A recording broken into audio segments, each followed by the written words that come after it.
ready for tonight's conversations and topics. Oh yes, tonight's conversation and topics. Nice of you to join us, Nick. At 9:01, we go live at 9. Don't let him bully you, Nick. We are live, Nick. We are live. Tell him to go fuck himself. Is that a middle finger? Yo, bro, we're not even like. Roll the intro.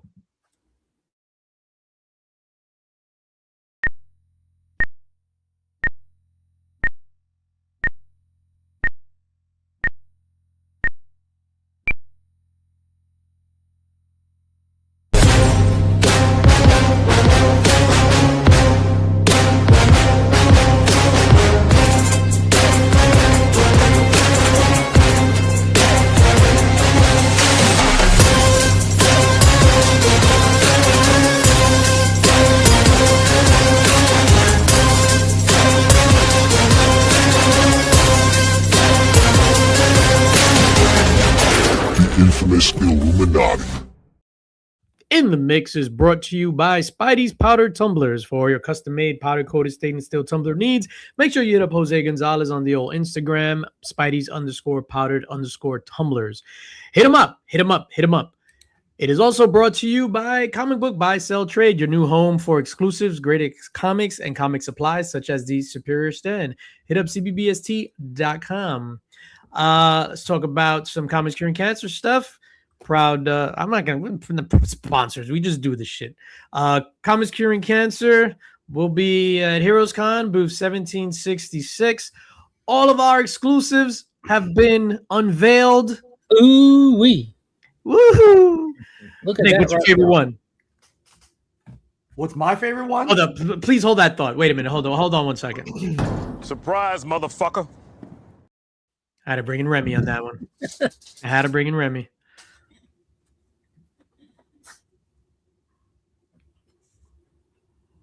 What? What? All right, Nick. You're not going to say the same shit to Remy you just said to me 2 minutes ago? Oh, that's a good point. That's Thanks for making it, Remy. Yeah, no, that's Remy's. That's Surprise, motherfucker. That's just Why, look, I just leave. yeah, just bounce. So we all the covers for the art book as well as the Mark Spears exclusive have been unveiled. Cover A, Bart Sears. Cover B, Martin Zavala. Cover C, Stephanie Lavad. Cover D, Matt Wilson. Then you got cover E, Austin LeMay. The Matt Wilson, the Austin LeMay, and the Mark Spears sold out the allotment, the online allotment, which is phenomenal. It'll still be available at the booth, so get there fast. Yeah, I would say if you want to get an Austin LeMay limited to 25, you want to get to the booth super duper fast. I don't think that's making it to Friday 11 a.m. Yeah. And Matt Wilson might fly too, and then the other ones and stuff like that. I'm gonna get a little sad for a second here, if that's okay with you guys. Just some life stuff. Yeah, you can start playing the violin. On Wednesday, I was on top of the world. All the pre-orders went live. We got so many orders in, it was ridiculous. And I'm being super real.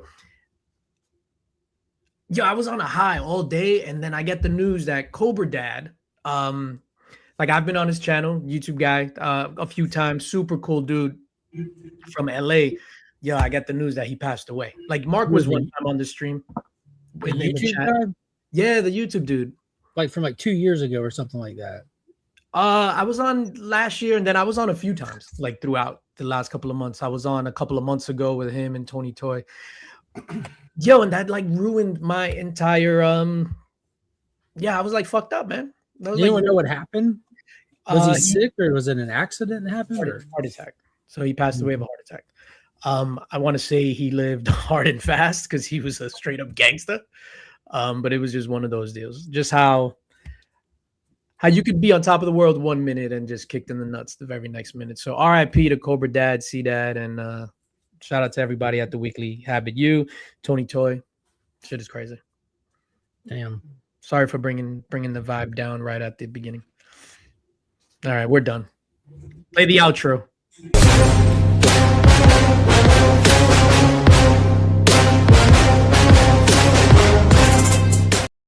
All right, we're back. In the mix, brought to you by Maniac Cop. You have the right to remain silent forever.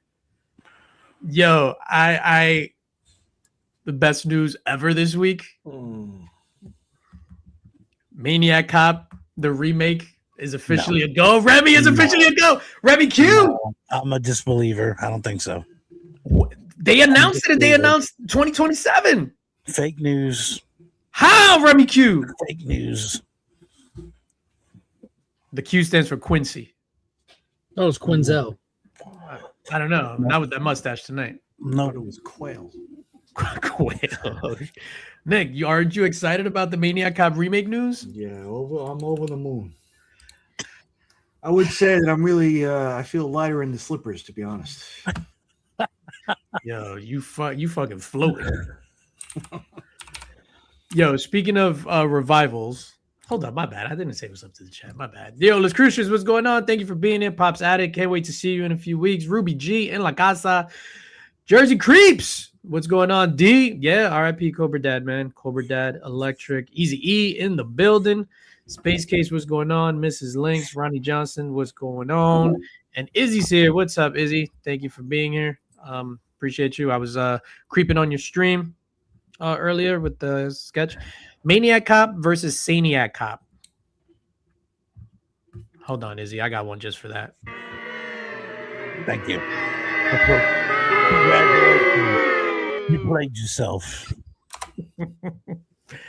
Yeah, I'm still. Just get rid of that clip and just clip me saying that.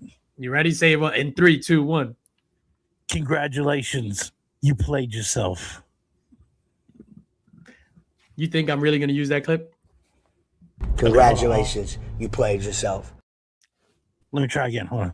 No. That's good. Congratulations. You played yourself. Oh shit. Yeah, I don't understand why nobody's hype over the Maniac Cop remake. Because you were the only one hyped over the original. What are you talking about, Remy Q? Yo, this is just Him and Pops. You and Pops, yes, that was it. It's like Yeah, you got together, you're like, hey, FaceTime. let's remake this movie, and you guys threw some money together. It's like you blew out the last budget by $1,000. I mean, that's just think you can Instagram call DVH and you can watch the movie at the same time. Maniac Cop. yeah, Lee. Just me and Pops. Well, me, Pops, and the entire NYPD. How about that? Mhm. With their plungers.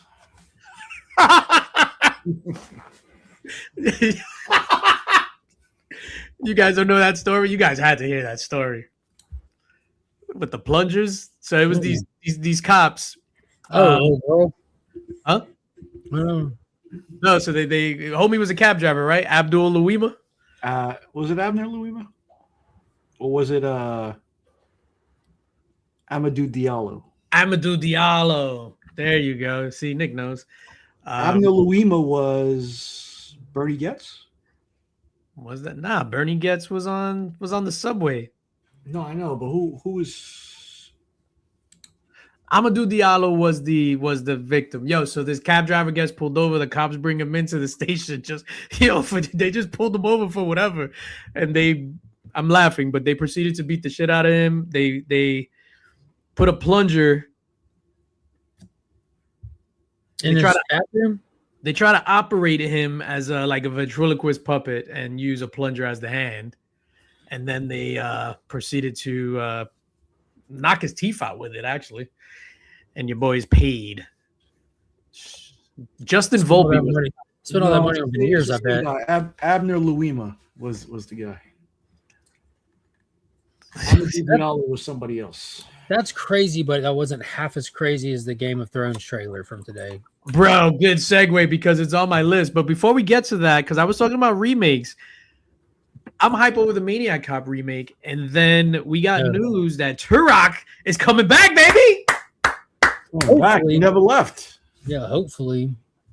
No. So Image, what was the thing? So Image picked up the rights to Turok, Magnus Robot Fighter, Solar, man. Yeah. Solar and Gold Key, which is the publisher house from Weston that had them back in the Silver Age and stuff. I guess they reverted back to them at some point. But that's awesome. You know, like it's nice to see when the big companies get their hands on it. Oh, Remy said pass like a motherfucker. So, I mean, like I said in the chat earlier, I mean, I'm just ecstatic about the idea of getting new Turok stories.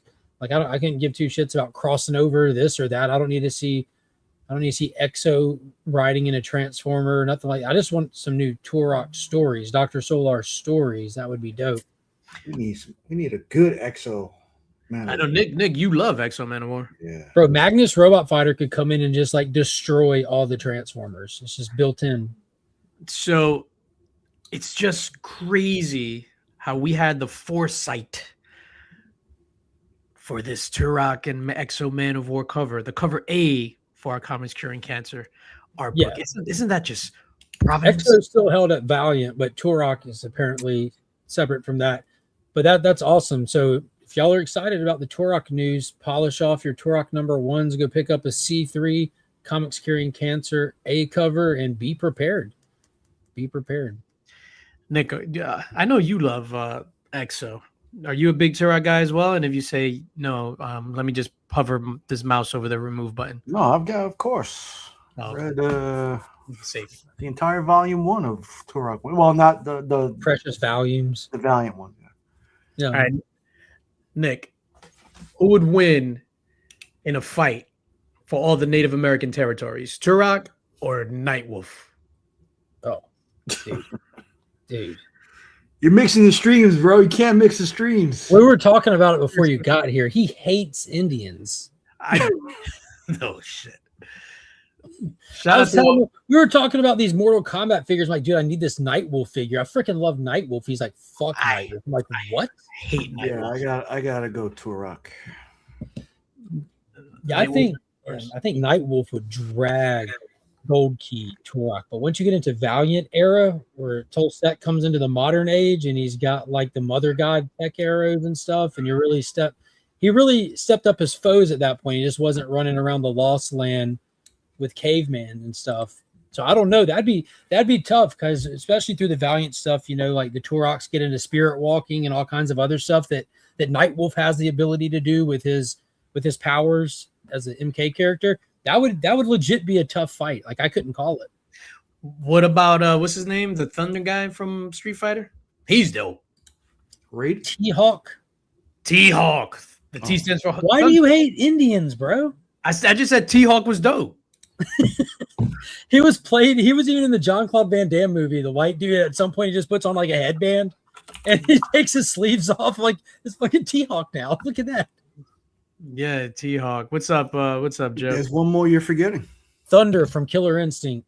You got to add Spirit from G.I. Joe. And Thunder from Killer Instinct as well had the mohawk and the two axes and the striped tattoos. He was a badass. And the guy who said the Smokey the Bear guy. I don't know.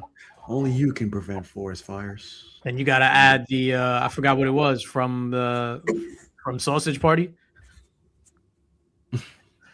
you got to have him. What about Brave Star? Shout out to all the Native American characters in video games and literature. Jersey Creep said, I thought Turok was just a Nintendo video game. I thought that for the longest time. And that video game is for fine. the longest time. For the longest time. Shout out to my dog that used to. Turok goes back to the golden age of comics, 1954. 1954. Dell 4-color, issue 596. That's when John Wayne was playing him. Pops is wild. And yeah, when John Wayne was fucking sitting bull like in one of his movies or whatever. John Wayne was playing Genghis Khan at the time. Yo, the trailer for that is so crazy, dude. Yo, John Wayne was. They would have cast John Wayne in Tropic Thunder if he was still alive, and totally forgot about Robert Downey Jr. Yeah. Yo, Dale wins. Billy from Predator. Hey, he didn't accomplish shit. What are you talking about? He told them, "We're all gonna die." That's the worst. Yeah. There you go. He loses any matchup. Yo, he went face to face with the Predator before. No, he didn't go face to face. He pulled his little necklace thing off. He exposed himself by showing his bloody wound, and then just screamed. Like you just hear him screaming as they're running away. You know who didn't scream? That's defending yourself. You know who didn't scream? Literally everybody else in that movie. Well, literally everybody else. Shout out to Billy, man. Yo, fun fact, and yo, this is how dope Predator is.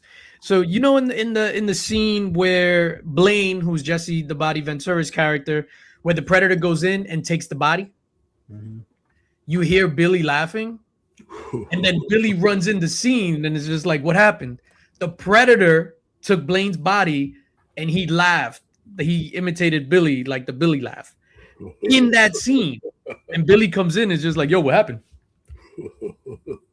Flawless. The only other flawless the Yakuza dude did better. Yeah, he did. He did a lot better. And Predators, when they're out in the field. All right, who would win in a fight? Turok or Matt Cordell, the Maniac Cop? Turok. That's Remy Q. Why do you hate Maniac Cop, Remy Q? That's light work. I'm going to Heroes Con dressed as the Maniac Cop. Please I'll give you $1. Please do. I'll give you one too. I'll give you $100. Okay. But for every person who says, "Who are you?" you have to give me $1 back. No matter what. See how long the 100 lasts. Yeah. Or you have to give it all up if you get surrounded by protesters at any point. You know how many people are going to. You know how many people are going to stop me and be like, "Oh my God, it's Matt Cordell from Maniac Cop from 1988." Literally one, and it's going to be Pops. You like a dead. No, our luck, Matt Cordell would be there. Whoa. Yo, Robert Zadar is rolling in his grave, and he's hitting his jaw on the gravestone because it was so big. Hold up, wait a minute. Congratulations, you played yourself. All right, gentlemen. Let's get to this Game of Thrones trailer. Remy Q, did you see this Game of Thrones trailer? You're not a Game of Thrones guy. You've never been. Yes, I don't know if should I exit now? No, you shouldn't exit. Because of the insult. 100% I'm on board with this. 100%. I don't know. I may go back through the clips of all of the In the Mixes and just give you one giant reel of me. Yes, 1,000% I'm on board. I've never heard you talk about Game of Thrones ever. Oh gosh, yeah. And House of Dragons as a prequel, because I hate prequels. It's the best. It was by far it's the best. Prequels and cliffhangers. I do.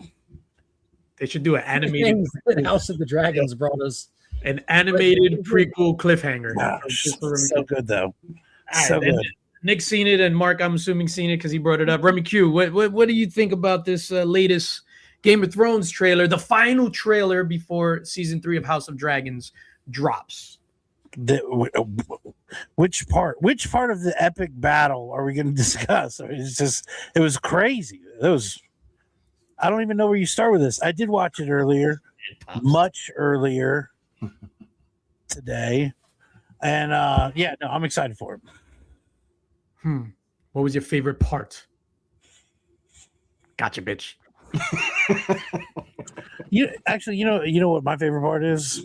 No, how they show the dragons just ominously swarming over the city, casually, just like yes, like no fire, no, they weren't attacking anything.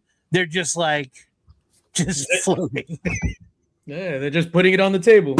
People are like, we're scared to live here, as you should be. Holy shit, that was crazy. Imagine living in that city and looking up and just dragons flying. Nick, what were your thoughts on it? Thank you for growing the beard back. By the way, goatee Nick. I wasn't feeling last week. Sorry. Okay. The trailer was literally fire. I'm waiting. I want to see. I'm very intrigued by the character with the mascara. The female character. I don't know what her name is, but The Naru. Naru from Prey. Mm. That's another one added to the list. Oh, you mean kilts? I hear they drink the blood of their dead. I don't remember seeing somebody with mascara. you're doing the what is that now? The what? The Batusi? Yeah. And just to drive the synergy a little bit further, just to show you how long Mark has been in the game. Mark, would you take another sip from your cup, please?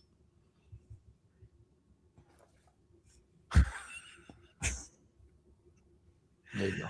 Yeah, we are on the pulse of everything pop culture. We even have a guy named Pop. There you go. We're just looking for our homie culture. What's that? I can't see that. You know what I don't see That's up there? the Turok figure and original page. That's an original page. That's right. A lot of my stuff on display is Turok stuff. Display. Mark, what did you think about this trailer, sir? Oh, dude, I'm a 10, bro. I love the pacing. After it set in for a second, it dawned on me. I'm like, I don't think this is all from the same part of the show. I think this is from spaced out points in the season, but it was just so much. And the fact that they clipped it so short, the segments, it didn't give you much narrative. So I'm happy about that. I've done a great job of not having so much of it spoiled. I have a general sense of characters and timelines from Game of Thrones and stuff like that, but I don't have any nuanced details of how this will play out. I don't know who to expect to live or die. And it just looked awesome. It looked like from the last season we talked about it, how it was a huge setup for this war. This trailer shows that they are delivering that war in full effect. I can't wait. So, first of What's all, this, butt plug? Oh my gosh. this is the Matt Cordell mask. Comes with the hat already on it. You don't even have to purchase it separately. But Oh, this is thank Matt God. Cordell, Matt Cordell from Maniac Cop 2. And look at his badge number 4321. Listen, there's only one left. That means you'll have two if you buy this. Dude, other buy one. it right now or there ain't a man in your family.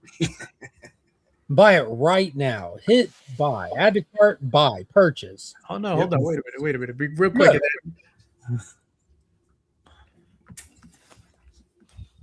What? You already got the figure in the cart. Now that's actually pretty dope. I have like 10 of these pre-ordered.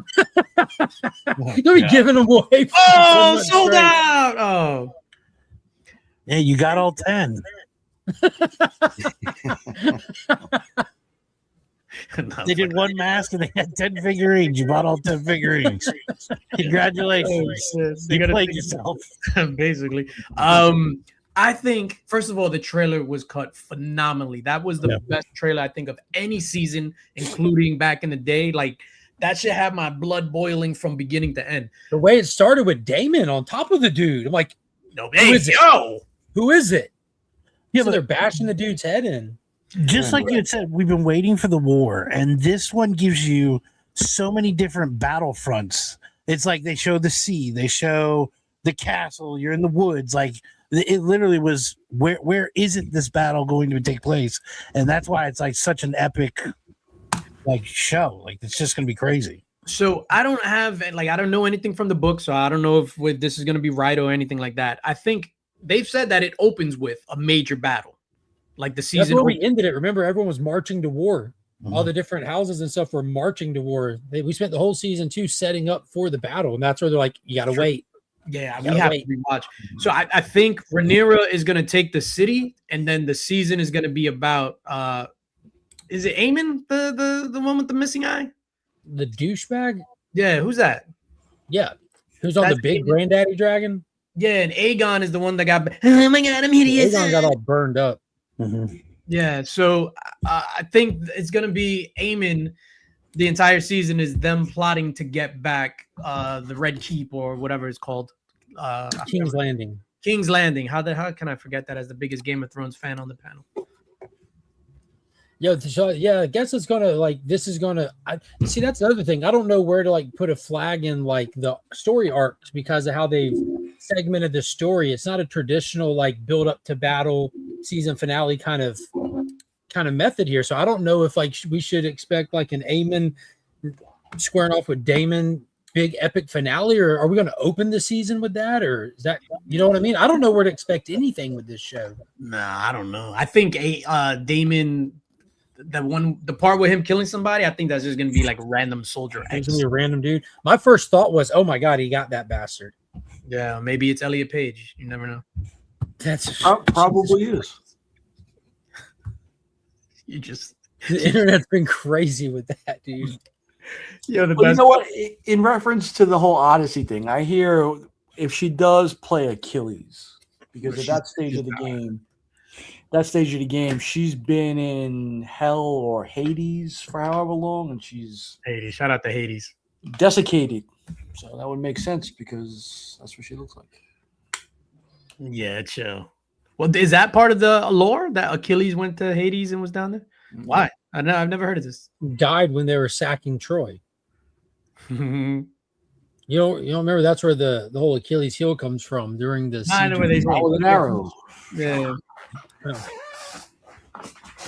Yeah. I just giggled when you said he was sacking Troy. Someone had to do it. Troy kept running his mouth.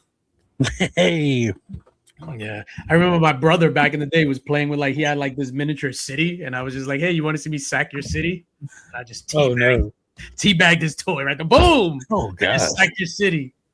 Take that. Two more weeks. Speaking of sacking, 2 more weeks. Oh shit! Heroes Con. Disclosure Day. I can't wait. I don't know what you're talking about, Mark. I don't know what you're talking about. Man. He-Man. Hold on. Before we go to the trailers and stuff, let me just. I have a little agenda here. I saw Mando and Grogu. Meh. It was fine with what it was. I know you two guys saw it last week. Remy doesn't give a shit about it, which I'm on board with Remy Q. 6.5 out of 10. I'll never watch it again. That's where I gave it. Until the granddaughter wants to watch it. And I'll watch anything. Then he was dressing as Grogu. Yo, straight up. This They're gonna put him in the little baby basket. He's gonna put little green ears on. Yo, they were giving green ears to everybody, but we didn't get one. Yo, the bad thing about I showed you guys the video I put in chat. So we went to IMAX. Yo, hundreds of seats. Has to be at least a 300 seat theater. Maybe 20 people at the max in the theater. Maybe on a Saturday afternoon in Times Square, the capital of the world, New York City. Only 20 people to see this stupid movie, and I was one of them. What say that, Remy Q? What do you say to that, sir?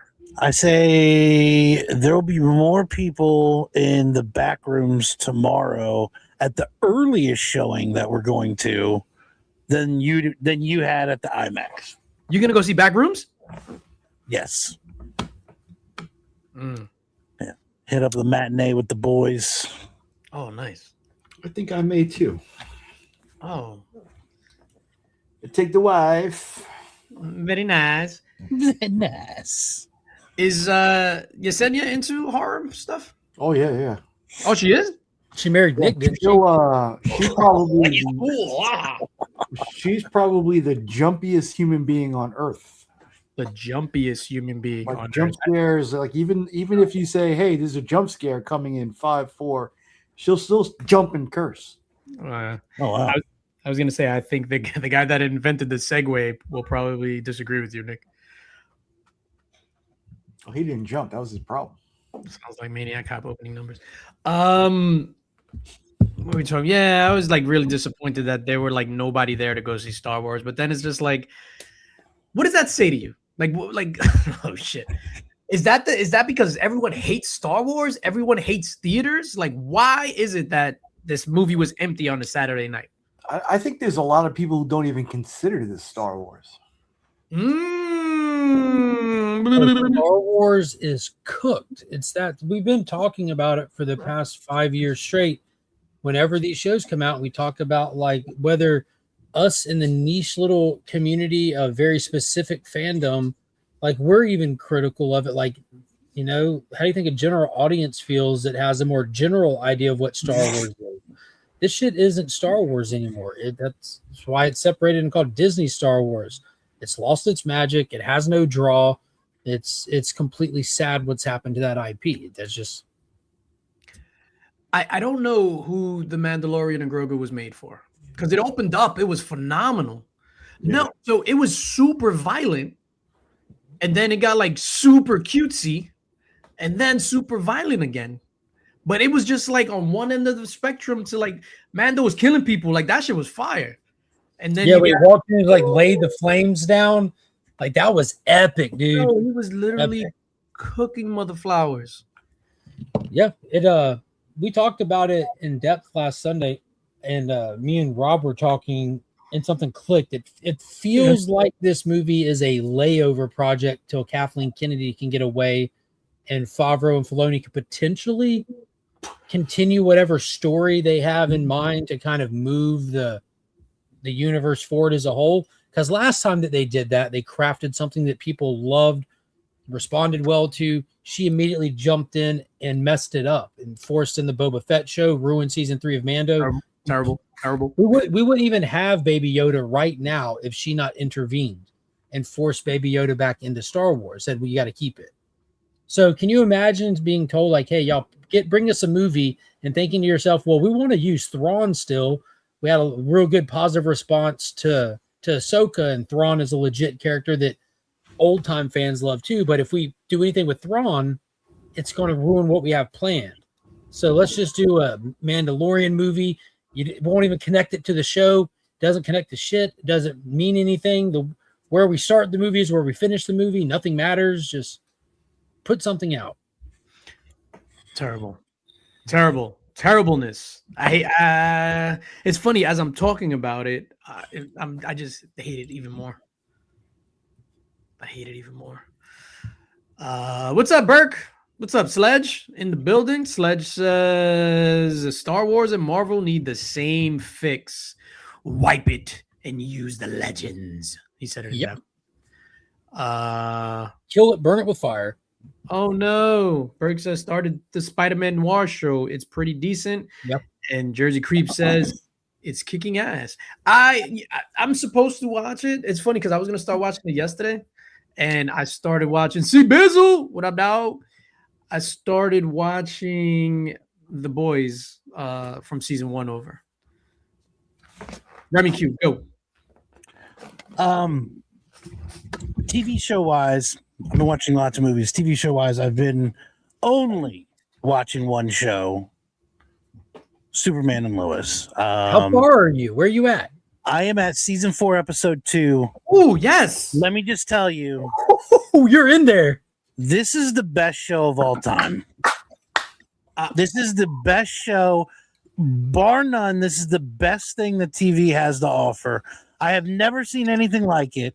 Hold up. Every episode, every topic, every twist, every life situation that you could imagine.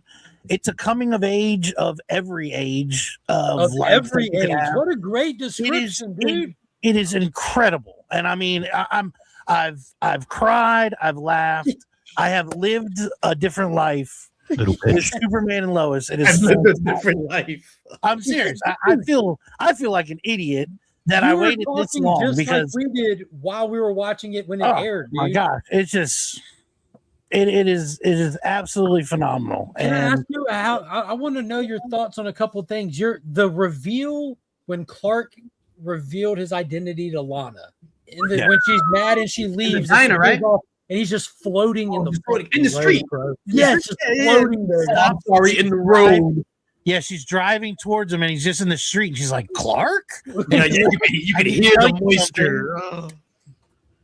He just floats up, dude. Oh man! So season 4, episode 2. Is that the diner? Have you got to the diner scene yet? That's what I thought you was gonna say. The diner scene. So the end of this episode, they just went to the fortress and received Superman's message. His consciousness. He's dead right now, right? Yes. Where you're at, yeah. Oh man, that show is so good. Yeah, the diner scene. I think the diner scene was in season 4 also, though. I think it's later in season. Are you talking about when Clark goes to confront the dad? Not that scene. There's a separate diner scene.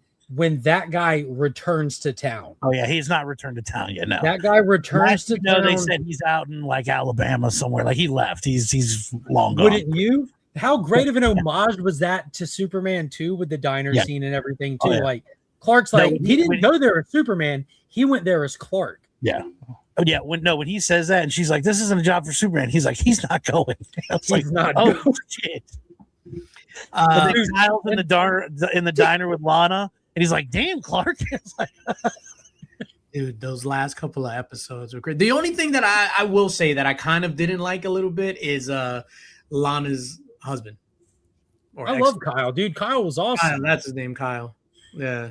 Dude, he was just like Remy said, it's a coming of age story for all ages, which I love that ages. description. Yeah, I mean, it's like, because that Kyle brought the real life situation, and that gives like Kyle and Lana's daughter that split perspective that she's dealing with, having Jordan, who has like a picture perfect family, and her dealing with this, and absolutely everything that again, family illness, alcoholism, adultery, like anything that you could cover, they cover, and in such a wonderful way.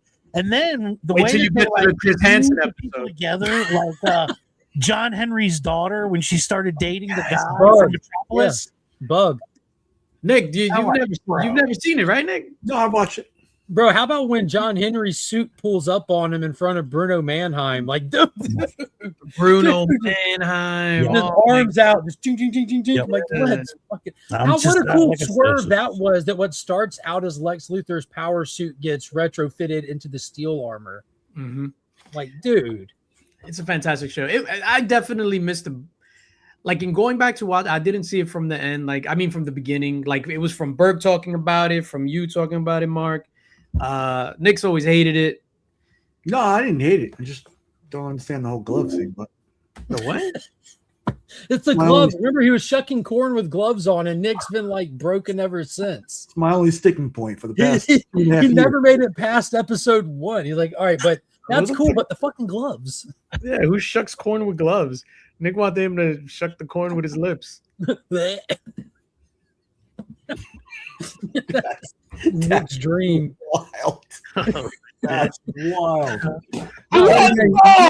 You know what got me was the episode when Lois starts going to treatment and Clark brings her back home and has to carry her inside from the truck. Yeah, he carries her into the thing, and it was like when they approached that, because I talked to Angel about it, I was like, man, I said, it's such a powerful image, and it's so creative because it really is like it proves the point, and they mentioned in the show, but like Superman can't help that, you know what I mean? Like that, he cannot save her, like whatever she's going through, that's the one thing he can't save her from. It's just like, I'm telling you, it's a wonderful show. I'm not gonna lie, I show. Like I shed a tear at that stuff when Lois got sick and stuff. Mm-hmm. You know what I'm excited about? This time next week, Remy, you will not be the same man you are today. Oh, Remy, if you keep watching at this pace, this time next week, like you might remember, dude, I was legitimately messed up for a week after the series finale of this. Like, and that's underselling it. Like little bitch. I was, dude. Like we'd start talking about it, and I'm like, dude, I can't. Like it is something else. Remy, when we see you at Heroes Con, by then you should have watched the entire show. Oh yeah. And then I have a feeling I think this weekend is going to be it. I'm going to cap it off this weekend. This is going to be it. Yeah, the final season's shorter too. Yeah. That last episode, bro, that fight with Doomsday in the subway and in the city, like. Yeah. We had like the best version of Doomsday ever. And what did you think of this Lex Luthor? Disgruntled ex billionaire. I mean, he's still a billionaire, but like Lex isn't a bitch. He's never been a bitch. And this he was in the Clink. Yeah, Nick, he was in the Clink. That was the thing. Is the first time they showed him, I was like, oh, this is different. And then obviously they show his development while he's in the prison and everything. And I was like, Lex is a badass. Like, and even when he's confronted by he had homie as a table or whatever. And he's like he's held up against the wall, does not back down at all. Like instantly, he's like, I can already tell you're not ready for this. Don't come at me unless you're ready to kill me. And the kid leaves. I'm like, what a badass Lex is. Like, just wait. He's got all the showdown in the street. Out. You see? Did they do the showdown in the street with Lex yet? Not yet. No, there hasn't been a showdown yet. That's all. He murdered the judge. He kidnapped the father. Tried to bury the father. He sent the Bizarro Doomsday to get Superman, and then he just crushed Superman's heart because they were trying to get his heart back. And then that's it. And he's trying to buy. So have you seen Doomsday storm Colonel Lang's facility yet? No, the only Doomsday he got was them like making him, and then the epic fight in space. Oh my God, where Doomsday recognizes it. His eye goes back blue. Yeah. You notice how it turned back blue to like a little bit of Bizarro World. Clark was in there and realized the situation, just puts his arms out. I'm like, yeah. Wasn't no stopping him. Such a fantastic show, man. Speaking of fantastic, I know you guys talked about Lex Luthor being a crazy villain, next level villain. And when I think next level villains, I think Maniac Cop. Ladies and ruining gentlemen, this show. you have the right to remain silent forever. Maniac Cop.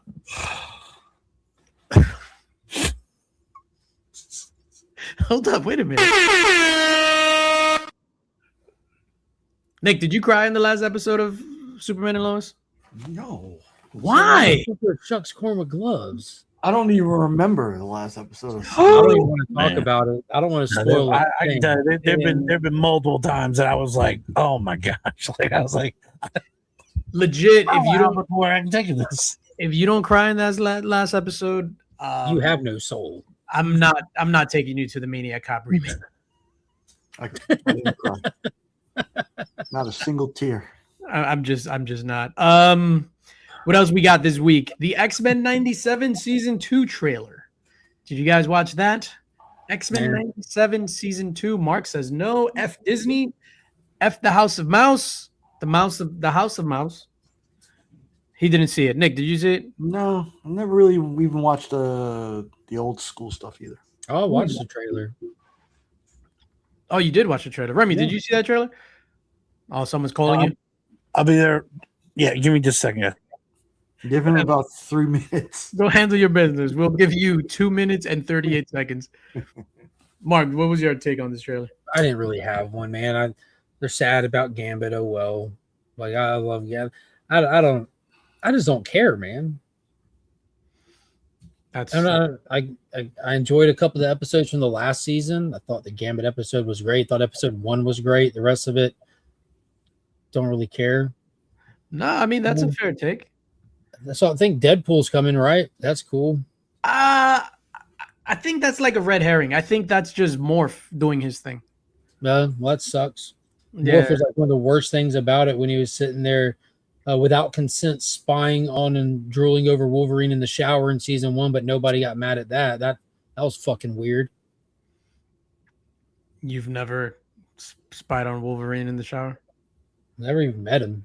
Wow. He has 7 claws. Oh shit! You know, claws and a fang. You know what I'm saying? oh shit. The device from 7? Yeah. Yeah, that was inspired by Wolverine. I liked it. I thought it was really cool. I just didn't like all the stuff that it's like we have to go back to the 90s. We have to go back to the 90s. Yeah, I thought it was in the 90s. You know what I'm saying? Like, Yes. No, but it's like going, so it's supposed to be in the future and then to go back to right before Gambit died or whatever. they did all these cool things, so we're gonna go back and just reset it and just have the status quo. Yeah, I'm excited for it. I thought season 2, aside from there was the Jubilee episode, which was terrible. Season Mojo 2, World. Mojo World. Season 1 of X-Men 97 was phenomenal. Dude, my favorite thing about season 1 was how many people started repeating that Magneto was right. I'm like, No, wait a minute.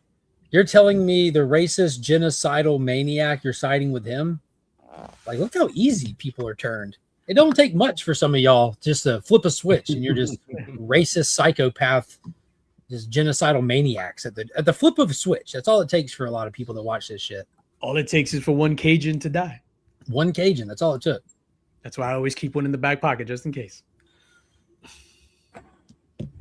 All right. I'm gonna watch some of it. I'll do season episode 1 for sure, and then probably do the same thing I did with season 1 because we're in a bunch of group chats, so you can always tell when something is good because people will start talking about it in the 100+ people that are into the same shit. But then you'll have weeks when no one says a word, like no one said a word when the Daredevil would drop, and like that was like the X-Men trailer. Like no one posted the trailer in none of the chats. Nobody. So like when Punisher dropped, a few people watched it immediately and said, "Yo, check it out. It was pretty cool." When X-Men 97 dropped episode 1, everyone was like, "This is cool." The Gambit, oh my god, wait till y'all watch it. Every other episode, crickets. So I can easily gauge how good something is without wasting my time just by seeing a reaction, like a genuine reaction. People excited wanting to talk about it. But if there's crickets, I'm not wasting my time. Yeah, no, that's fair. That episode with when Gambit died and Rogue is like, I can't feel you. I can't feel shit from my heart. Plus Magneto was clapping them cheeks. Don't ask me how. He said, "Don't ask me how." Don't ask me how. Yeah, he must have been like strapped up head to toe, Gimp style. Remy, so before you were rudely interrupted by someone asking you about something upstairs, like it's like they don't understand we're doing something here. We're doing something important here.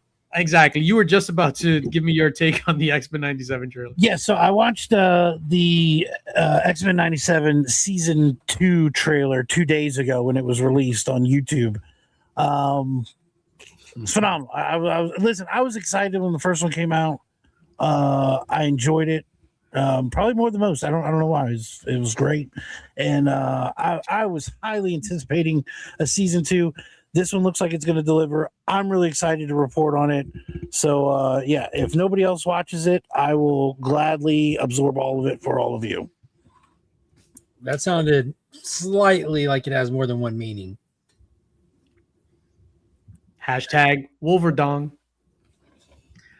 Happy Nation. It gave us Happy Nation, dog. Yeah. Yeah, I'll be bumping that in the whip, in the hood. Mm-hmm. Everybody looks at me like I'm crazy, and then they'll be like, "Oh shit, is that Ace of Base?" It's X-Men 97. X-Men 97. Dude, that first episode was incredible. The Cyclops entrance alone's worth the whole episode. Ooh, how he breaks his fall with the optic blast. See you on the ground. How he moves with his blast. Just the whole thing. Yeah. Nick, who's your favorite X-Men of all time? And this is not a trick question because it sounds like one. No, it's not. Who's your favorite X-Men from the X-Men comic books? How about that? From the old school, it's got to be Angel and then Nightcrawler from the new X-Men. All right. No different, like just one. Who's your favorite X-Men character of all time? His is Angel. Yeah, Angel. Archangel. But before the Arc, or just the Angel? Well, you remember he even had Austin draw up the logo with integrating the Angel into it and all that stuff? I never knew that. I remember that now. That was years ago, man. That was super cool. Warren Worthington III. Warren Worthington. Ben Foster played him. At least the first go around. In X-Men Apocalypse, I can't remember the young character. Shit, I just pulled something out of nowhere. Oh, snap, I did a mark. Good job. Ben Foster was amazing as in everything he's ever been in. His ex-wife would differ. Oh, shout out to Ben Foster. Oh. She absorbed him. Oh shit. Angel, interesting. Remy, who's your favorite X-Men character of all time? Gambit, for sure. Gambit. Yeah. Interesting. Legion of Comics. Oh, dude, I'm basic. It's Gambit. You Gambit as well. Yeah, not even close. Gambit as well. So we got one Angel, two Gambits. Chat, who is your favorite X-Men? Just one. You can't say, oh, this guy and this guy. Just one. Who is your favorite X-Men character? We'll even expand it. X-Men, X-Force, X-Factor. Who's your favorite X character? I'm going to say Cable. I've always been a Cable fan. Would that count? Yeah, considering he's the son of Jean and Scott, yeah. Oh, yeah, that's right.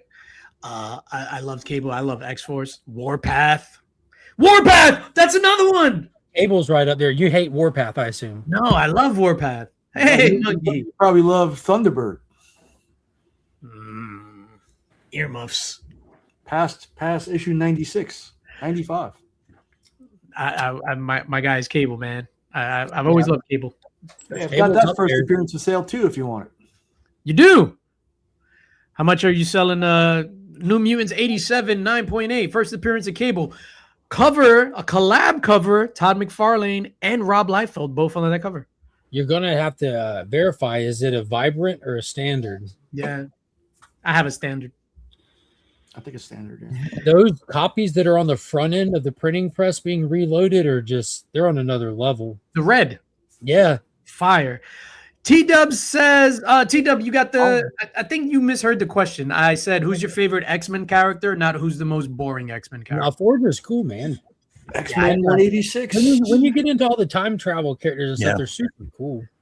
Yeah, and then he's on the spaceship, and then it was like Logo Landra. Red and- Was it 86 or was it at 188? I think it was. That episode was super boring from season 1, the Storm and Forge episode. Or was it one episode and it was like half of it was Storm, half of it was Jubilee? I don't know. That was the worst one. Yeah, Cliff wanted to murder me. Yeah, that was the worst one. Yeah. Oh, look at me. I'm Forge. Let me invent some. Forge! Forge. Forge. Who's your favorite? One X-Men to rule them all, DJ. Who are you taking? I said Cable, but I didn't know if Cable counted. No, he's X-Force. Pick an X-Men. Pick an X-Men. What is that? Oh, that's that. That's the first Forge right there. You said that's that. Oh, yeah, that one right there. Done by Chris Starling. Wow. Jim Claremont. Jim Claremont. Yeah, nice. Who would be my favorite X-Men if Cable isn't X-Force? Cable's X-Force. Yo, I want to say Colossus. You like Ultimate Colossus? No, I don't even know what that is. From Ultimate X-Men. I've never read it. Oh. Dude, the Ultimate X-Men run is phenomenal. The love of Maniac Cop never ends here. Mm-hmm. Speaking of which, Cliff, In the Mix is brought to you by Maniac Cop, the greatest movie featuring a maniac or a cop. You have the right to remain silent forever. Yeah, You certainly never read the Ultimate X-Men run. You ought to burn through those, man. They're fantastic. I didn't read the Ultimate X-Men. Nick is putting together a giveaway. I appreciate that, buddy. That's a mistake. I meant to say this one.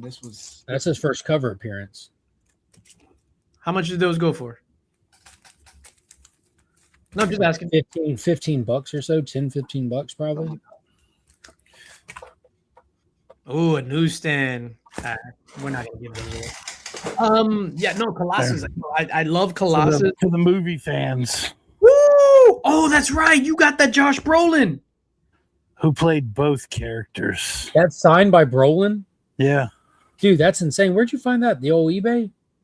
Yeah, I got this a couple of years ago, but I literally got it because he hadn't even played Cable yet, but they had announced it, and I was like, you never find another one like That's insane. where the person's played both characters on the cover.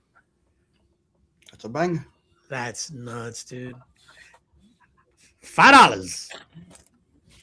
Dude, and in those Deadpool movies, they did Colossus so good.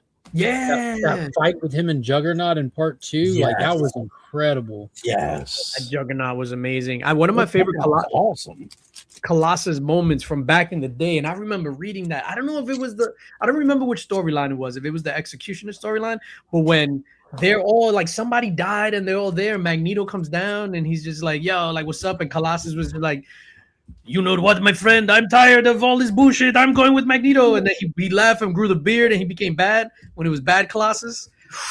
Fire. Nobody remembers that. No one cares. Jersey Creep says, what borough is Maniac Cop from? I'm going to go ahead and say the Bronx. I'm just gonna say the Bronx. What is that, Nick? Hold up. Let's make you big. This is the best Colossus cover of all time. That's a good one. Right, because he's taking a shit on Wolverine. What the He got such a good costume as well. Yeah, dude. X-Men 122. What are the key credits on it? First Mastermind. Oh, first Mastermind? As Jason Wingard, because Mastermind was from back in the old school too. As Jason Wingard, forget it. Luke Cage, Misty Knight, Colleen Wing, and Mariko appearance. This is also a arcade cameo. Mariko, she was in the new Spider-Man and Wolverine comic, which was actually really good. Like Kara Andrews did all the art on that. That was really good. Kara Andrews also at Heroes Con. Yeah, speaking of Heroes Con, man, what's up with you guys? What are you in the market to get at Heroes Con? Like, what's on your agenda at Heroes Con? Like, what are you looking to get? Let's be real. Transformers 1, 3, 4, and 5, and a 9.6. Transformers 1, 3, 5. 1, 3, 4, 5, and a 9.6. And a 9.6. Are those pricey books? Huh? Are those pricey books? No, not really. Mm. About $600 or $700 total, I think. Berg says, I met Luke Cage once, thought he was the anti-monitor. It was embarrassing. I seen Luke Cage there was a con here. I don't know. It was in a hotel. Like it was like a small con. It was like him and William Shatner, but the place was empty. And it was right after all the Marvel Netflix shows were canceled. So you could just literally walk up to his line, Mike Coulter. Did you say, sir, you make my Christmases sweet? Sweet Christmas. I did not say that. I didn't want to get punched in the face. No, I didn't say anything. I just saw him at the table and was just like, oh, snap, Luke Cage. And William Shatner was super old. He had on his big ass black sneakers where, the back you could stick your entire fist. There's so much space. Shout out to William Shatner. He's may have a picture referencing that somewhere. He's a treasure. All right, so Nick is getting those. Remy, what are you looking to pick up comic book wise or art wise or anything like that at Heroes Con? I'm just there to see you guys. My man. Yeah, I don't know if we're hunting for anything specific. Obviously, we find something that's that's a deal. It's like, oh, we got to pick this up now, but nothing specific.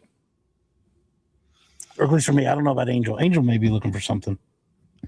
Yeah, Angel got that art and stuff last year. Remark hunting. Mike Coulter is a great Luke Cage. I agree with you, Sledge. Sledge in the house. Finn, what are you looking forward to at Heroes Con? I don't know. What do we bring home for you from the convention? There's something Godzilla. Something Godzilla. I just want a Godzilla like he does, like basically every year. So, what if it's a Godzilla-shaped poo? Huh? Like Winnie the Pooh or Poo Poo? Poo poo. Hey, yo! Oh, snap. Berg says, I bought a book from Aaron Bartley and a couple C3 books, then getting a bunch of Snyder signatures, then getting maybe one or two bigger keys. That Snyder line all weekend, I think. Yes, yeah. Shout out to Snyder. Hey, House of X. What up? What up? Shout out to Scott Snyder. I'm sure he's listening. Huh? I said I'm sure he's listening. Yeah. Scott Snyder, thank you for joining. Mark, what are you looking forward to picking up book wise? I ain't got nothing on a book list, man. Not one single book. I mentioned it before. I want to shop around some of the figures, some in-person figure shop, and see the stuff you normally see on eBay for a lot of money. You find it at a con about the same price, but you can haggle a little bit, and it just feels better to pick them up in person than buying them offline for figures and stuff like that. And then some of the chase figures maybe that just jump out at me. I want to see some of the Storm collectibles in person, like the McFarlane's. Yeah, if Nick. that extremely overpriced 2-pack I was showing you. If they have one of those in person, I'd be probably prone to pick it up. If I could beat up a vendor for the price on it. Sled says, I bet you are looking forward to getting Mayhew book signed. We are going to touch on that. Let me just say what I'm looking forward to. I got a couple of sketch covers lined up that I have to pick up, and then there's some books that I have to drop off that are going to get done during the weekend. Along the figures line that you just said, which I doubt they're going to have it, but I'm in the market for, and it doesn't have to be mint in the box. I'm in the market for a 1983 12-inch pause Inspector Gadget. 1983 Galoob Inspector Gadget. It has to have all the parts though.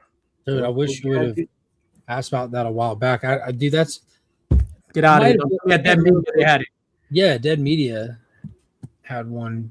Like, and it doesn't mean it was super recent. You know, time's very relative, but you know, Dead. As soon as you bought that goofy puppet that you do weird sexual shit to, like the very next day, it showed up at Dead Media mint in box. That's crazy. Berg says, will any of the C3 art book cover OAs be available at Heroes?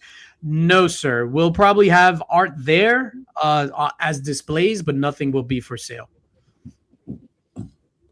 In response to that, Taylor Winder said, if you can get more money out of his display piece at that con, get more money out of it. Because last year someone asked about his OA, and like, oh, we got to save him for the thing. And I asked Taylor about it. He's like, bro, do whatever y'all want to do. Wherever you can get the most money out of it, get the most money out of it. Oh, wow. I have a 12-inch gadget, but not sure. Oh, wow. Yeah, I'm looking for specifically the 1983 one.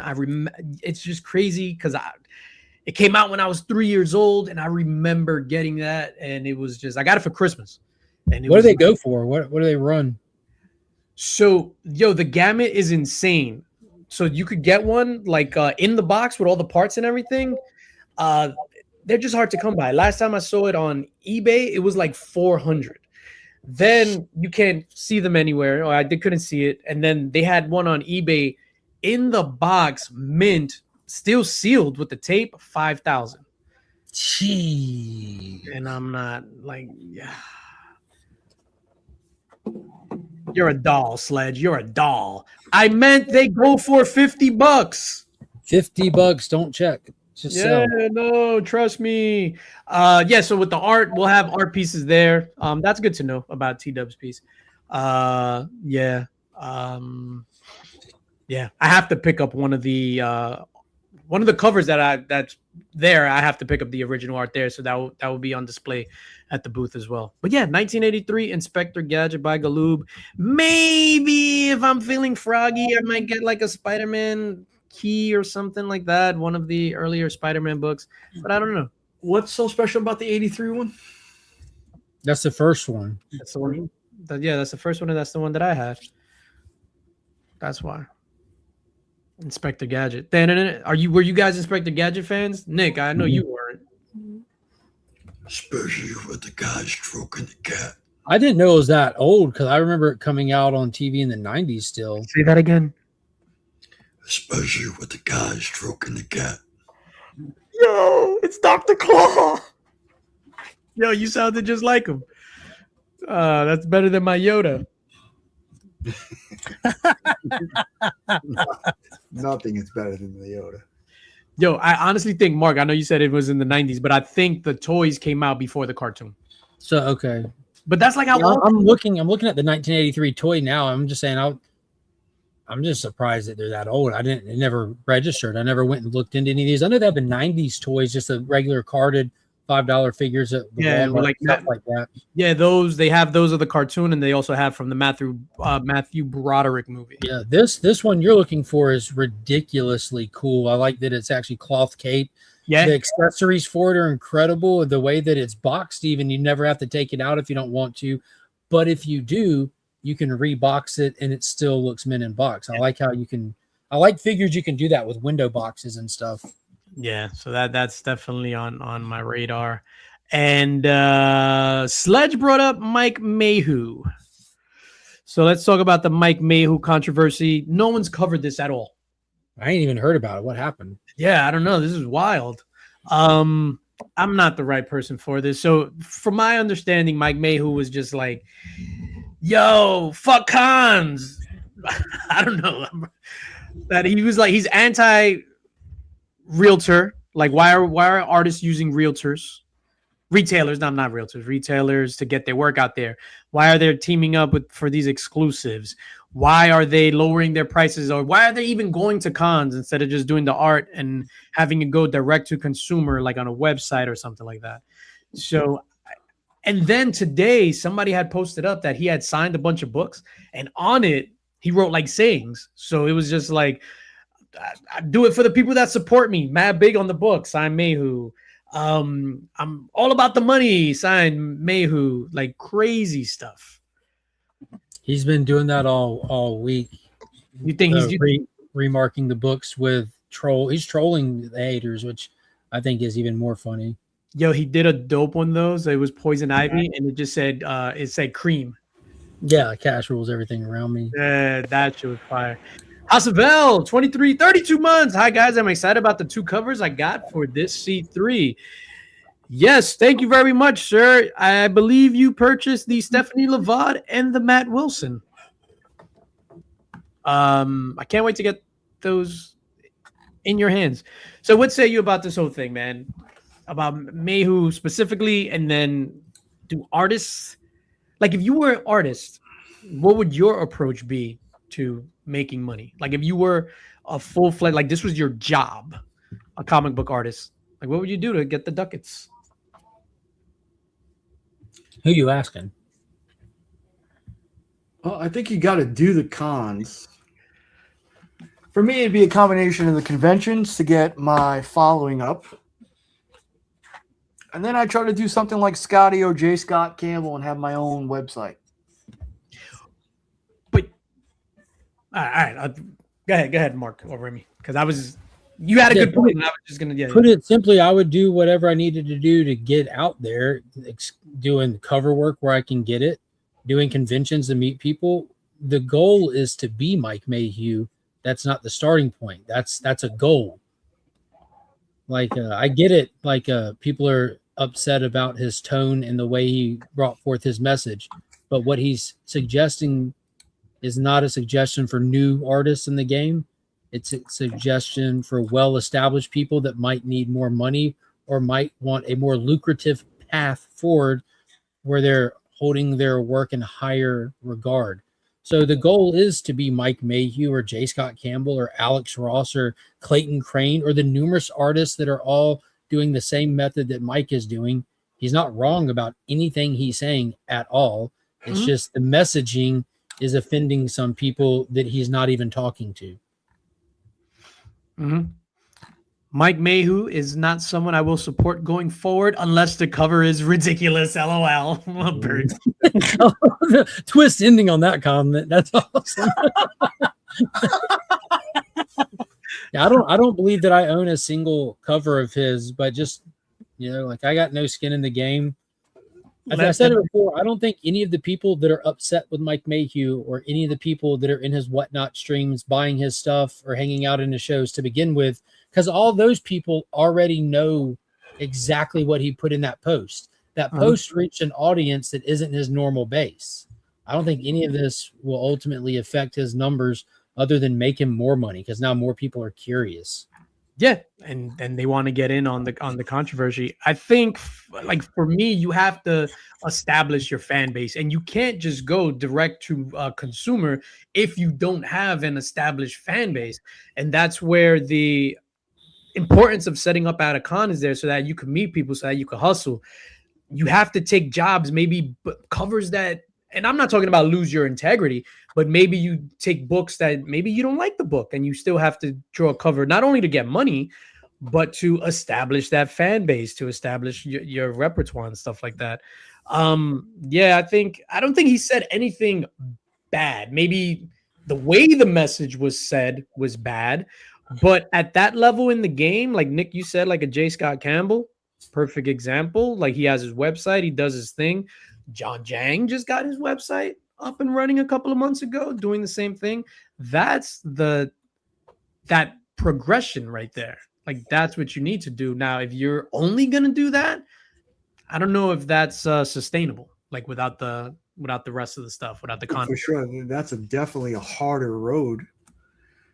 You're gonna have to get out on socials. You're gonna have to push your socials like you would in a convention.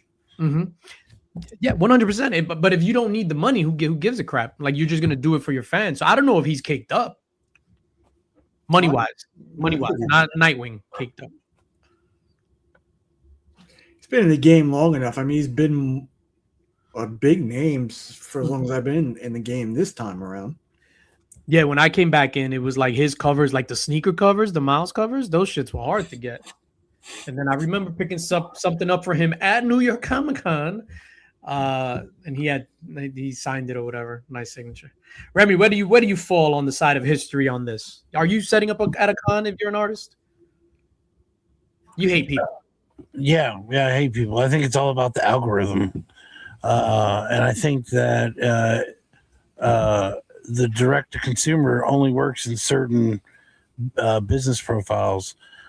You see, I watch Shark Tank a lot, and they talk about the direct to consumer and educating the public and what you have available. So I just don't know if you have to have an established business, and some people just have an idea, okay, which makes you an inventor, not a business person, and you don't really want to invest in an inventor necessarily, as opposed to a business that is well established that you can show the numbers for. So. If I were him, I would have to say I'd like to see what his profits are from last year. He did 1 million last year solo, just to see where he's at. Yeah, he did $1 million last year by himself, and he's tracking this year to do better than last year. That's why he's on this fuck you. That's stuff. good. That's good. Yeah, and if he hasn't accumulated any debt, then maybe we can work out a deal. For context, Remy, I would say I would give him a loan.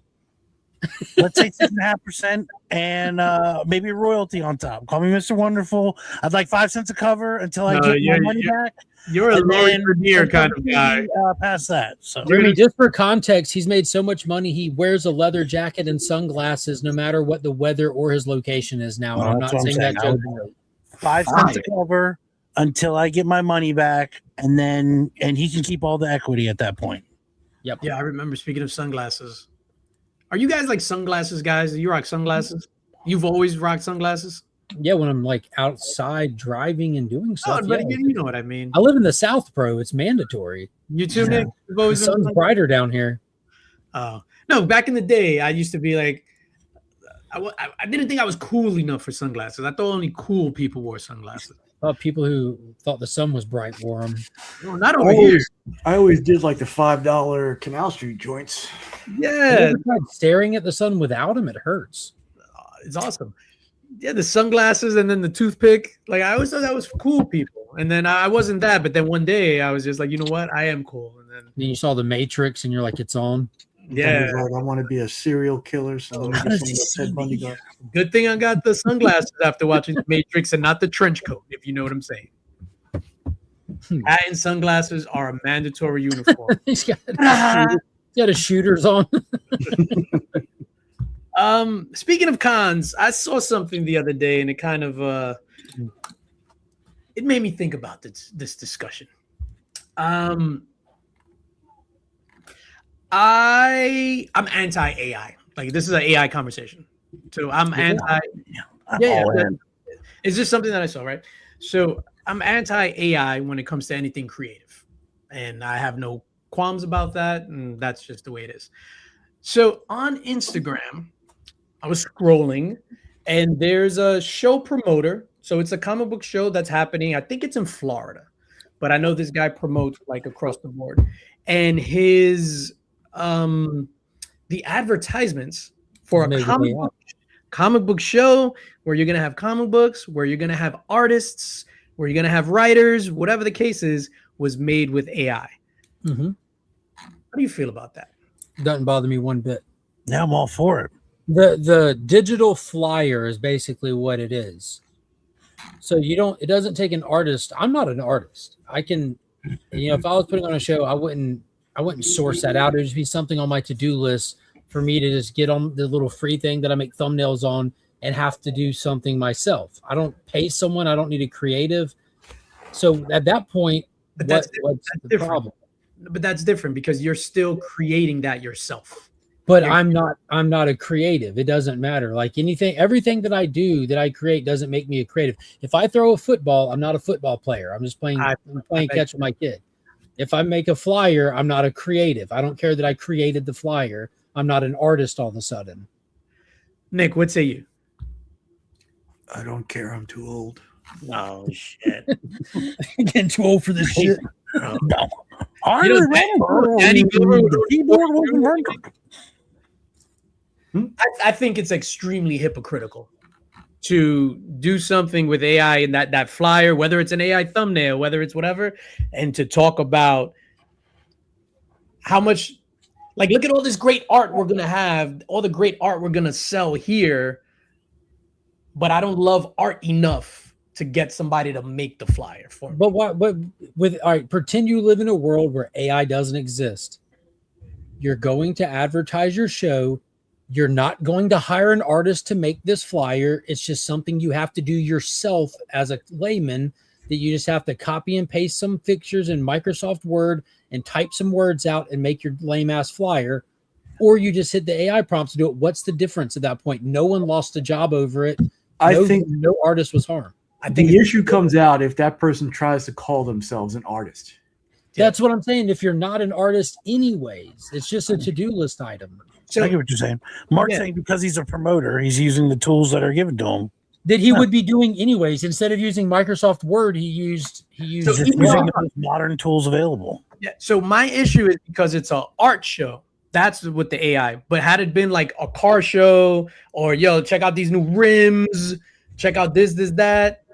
It's just because it's art. Now, DJ, let me give you a twist on this, man, because perspective is everything. This is a clear and present example of making AI your bitch. This is a show highlighting creatives and artists, and they took this AI and they twisted its arm and forced the AI to promote its mortal enemy, the artist. That's a twist. When AI goes rogue, it will use this example against this promoter as it's executing him. You made us do this. So now you have to go. What's that, you, Nick? I equated to, like, now they have the I forget what they call it, but it's the sports competition where everybody can juice themselves up. They have men they have in women's sports games. Is that what you're talking about? Men enhanced games. That's what competing against women. No. It's just like you can take steroids. You can do steroids, bro. Oh. But may the best man win at best man or woman win at any means necessary. Enhanced games. The twist is there was an Olympic level swimmer who hopped in the pool with all those people and whipped all their asses. Mm-hmm. Well, there's always going to be, I mean, now also here's another twist, and there's always going to be that one phenomenal person out there. And also the push-up challenge, a guy who's 100% natural, completely natural, no peds, no nothing, and he retained his title for that. So there will always be the AI people, whoever, think they create stuff, and then there'll be this artists, or you'll hearken back to like a Renoir or talent is talent. Performance enhancing drugs can increase your talent, but if you're up against someone with more raw talent than you have with your peds, that's all it is. It's interesting. Now, if you have a bunch of like world athletes and then some are using performance enhancing, then it's an uneven playing field. But if you got a bunch of commoners using drugs to get them to world-class level, and you throw a world-class level in there with them, it's just where can I see these enhancements? Like an average Joe competition. Anywhere. Yeah, I think they just wrapped up this week or they were in Vegas. Yeah. Oh yeah, it figures. Yeah, a lot of betting went down. I'll take the chick with the Adam's apple. There you go. Look at that giant clit. You can see it through her shorts. Yeah, the one with the biggest bulge, please. Got the most steroids. I'm not on steroids. Exquisite Corpses Kickstarter is live if anyone is interested. Almost at 200K. 5 extras unlocked so far. Interesting. I wonder what's Exquisite Corpses Kickstarter. Yeah, anyway, so just to put. Is that the card game you're talking about? Oh, probably. Yeah, the card game. Going back to the AI thing, look at Sledge's comment. That's what we were talking about right before. Yeah, that's hilarious. Harlan Williams addressed that today. AI gives the average person with a cool idea to express that idea, even if they Harlan don't. addressed everything today, all the time. I need to go watch that. Yeah. No, what I'm seeing too, because there's a lot of people are using the like AI stuff, and a lot of the stuff is just looking the same. It's just looking like AI slop. And it's just like I can't tell the difference. Don't worry, give it 6 more months, and you'll be fine. It'll all just look real. Yo, Troll shared a man. I don't know how I came across the Troll Comics guy on Instagram. I absolutely love following that guy because he just shares. He just shares. Bigger dude, the bald dude, right? Yeah, big dude, bald dude. He's a family man. He's a comic book fan. He shares stuff without being like he doesn't get sensational with stuff, and he just seems like a good dude, good communication stuff. But he shared where this girl talked about how she got grifted by an AI artist online and robbed of her money, and she saw the product for the piece of art and asked for them to show her the process videos, I guess, that was discussed. And the guy sent her a process video that was like he took the AI cover and had it like erased and was just magic scrolling over it to bring the picture back. So she asked for her money back and he refused. And so it's getting to the point where a lot of people are going to get fooled by AI, and then it's already there. Yeah, I had saw that someone, Kevin Delgado, big shout out to Kevin Delgado. He's an artist local here. Then he just did a cover for what's the Carl book, Nick? I know you know about it. The dungeon. You're muted. You're still muted. Dungeon Crawler Carl or something like that. I can't even say it. It's Cave Crawler Carl. Dungeon Crawler Carl. That's what it was. So somebody, so they announced the cover the other day. So Kevin Delgado did the cover, and somebody was just like, look at that AI shit. We could tell it's AI. And then he immediately released the time-lapse video of him drawing the cover. But to your point, it's going to be like things are going to. Hey man, a year ago we were making fun of shit having 6 fingers. You're never going to fool anyone with this. Fast forward to today. It's going so fast. There's literally no stopping it. It's how do you adjust and fit in with it. Yeah. I'm just like I said, I'm anything AI in the creative space. I'm anti-AI, and I'm always going to be anti-AI. I love using it for a search tool. But you know that's not a creative thing though. Like getting search tool, like doing your SEO, like all that stuff.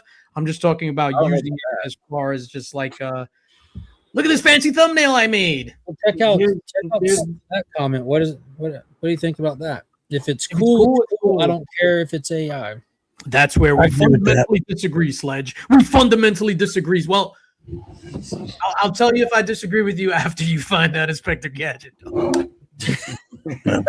So I'm all aboard, Sledge. I'm all aboard. There's going to be that space where they just like AI art, don't like the original stuff. Mm-hmm. Kids are already there. What Sledge is saying though, seriously, and I mean, sold my soul. I don't care. I'm all in at this point. Seriously, all in. I'm into the music and everything. I think this is the future of what we're going to have. I think you're no longer going to be waiting for a video game to come out. You're just going to tell the computer what you want to play or what movie you want to. I want to watch a scary movie with a twist at the end, and it's going to just make it for you. And that's how it's going to be. I'm pretty sure your first video game is going to be Hulk versus Black Widow, hide the zucchini. I'm just saying. I think that's where we're at. I totally understand that. I think that's where we're at. And like I said, I don't know. I know I'm outnumbered. I know I'm on the sidelines. I know I'm the minority in this situation. I don't think you are, though. There's definitely, there's a lot of pushback on it. You know what I mean? Because you're talking about the data centers and how they're interrupting people's lives and taking. But you're also talking about the death of creation. You know what I mean? Like there's still people. You're always going to be creating stuff, but obviously, if the pie chart starts getting smaller in the original creation of stuff, then that's where you start running into nothing is we're not. Sledge has a great point, but they talk about how AI can't create anything original, unique, or with soul or with heart. But when you have companies like Disney that's putting out stuff that's not original, creative, has no soul and no heart, and everyone fucking hates it, Yeah. And then some kid comes along and pumps together a 15-minute fan film with AI that is everything that you wanted. That's been proven wrong at that point. You can use AI to do exactly those things. And I'll be honest, I don't watch any video that I know is AI, fan made, whatever. I'm just like, I'm like anti. I do watch, however, I'm not gonna lie, this is me being a hypocrite now. If it's like a cat video where the cat is doing kung fu or it's like something with a cat, I'll watch that. The cat's doing kung fu. Yo, dude, you seen those videos? It was one I was watching one where it was like these. It was like in Japan in like feudal times, and it was like two cats, and they had like this dramatic scene, and the cat was crying. Yo, it was the greatest thing ever. Oh, the little chihuahuas dancing. Nah. But I totally get that I'm the old man fist at the cloud thing.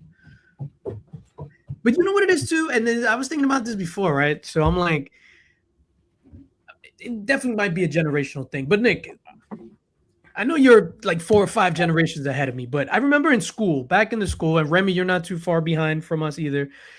Yo, like you had to be fly at all times. Like you had to stand out. You had to be different.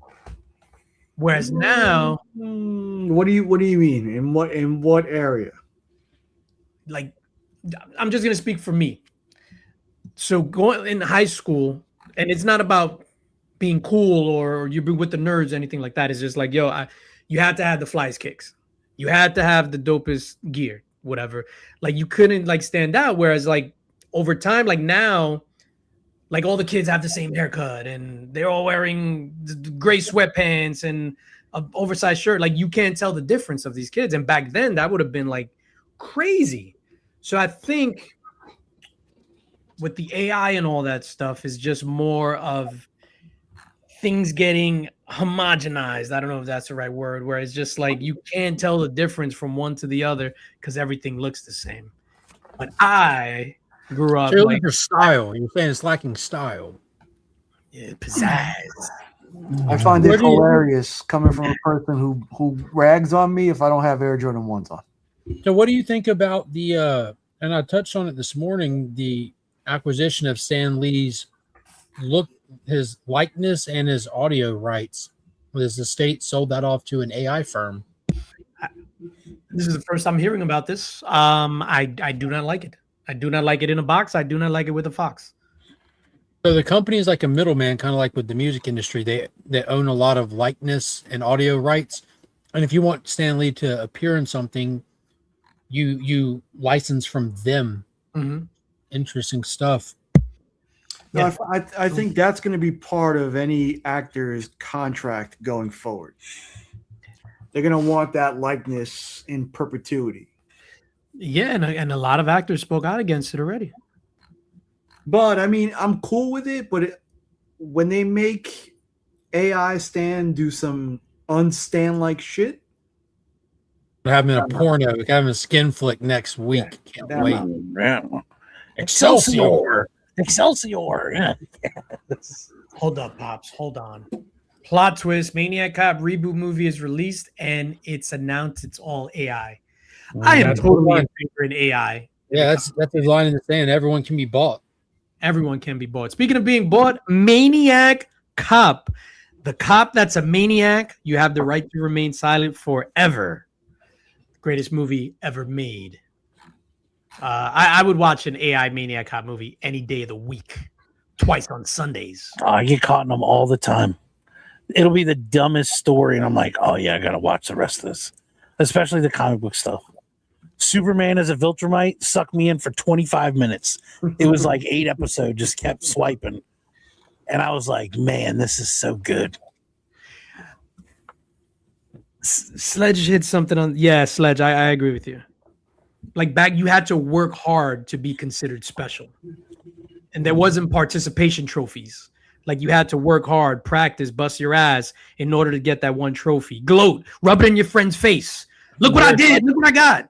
Now meritocracy went out the window at some point, but it seems like it's kind of coming back a good bit. Like everything comes in waves, and that shit does. We talked about it all through that weird era for the last like 6 years or so, where everything was just because, like, to his point, but at the end of the day, money talks, and it was costing everyone who decided to move away from merit money. If you were hiring someone to direct your movie because we have to have an Egyptian direct our Moon Knight series, and then we're going to have him go on social media and talk trash to the Black Adam director for not being Egyptian, and then your fucking show sucks, and now you're just sitting there like, well, why'd we hire this guy? If like the merit thing is the only thing that works financially. I agree with you. Remy Q, who would play you in the Remy Q biopic? And then we'll leave on this. And Billy Zane is off the table. Oh, bro. No joke. Young Billy Zane was exactly where I was going then.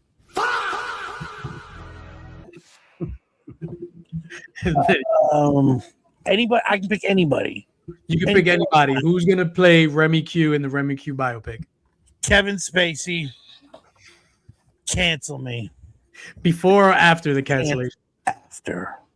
Nice. I want to meet. Comeback Kevin is what they call him. Comeback Kevin. Oh man, I want this to be. I thought it was Stranger the Whale. I want this guy to show up all of a sudden like, we forgot all about you, sir. Welcome back. It's actually not comeback Kevin. It's back come Kevin. Nick, who plays you in the Nick's Kicks and Comics movie? Billy Zane. No, Billy Zane is off the table for everybody here. Though the bald Billy Zane. Billy Zane is off the table. Nick, who would play you in the movie? Vin Diesel. Vin Diesel. I see it. That actually works. Young Diesel. Mark, who would play you in the Legion of Comics biopic? Oh, I don't know. Hey, Mom doesn't know that. You have to pick anybody. Billy Zane is off the table. Elliot Page for sure. Oh, I totally see that. I totally see that. Yeah, I totally see that. I think we should end the show. That's phenomenal. Hottest actor in the game right now. Hottest actor in the game. Hey, welcome to Week's End. No, it's gonna be. That is phenomenal. It's gonna go like this. Oh man, I can't wait to Photoshop that later. Hi, I'm Legion of Comics. I bought this slab.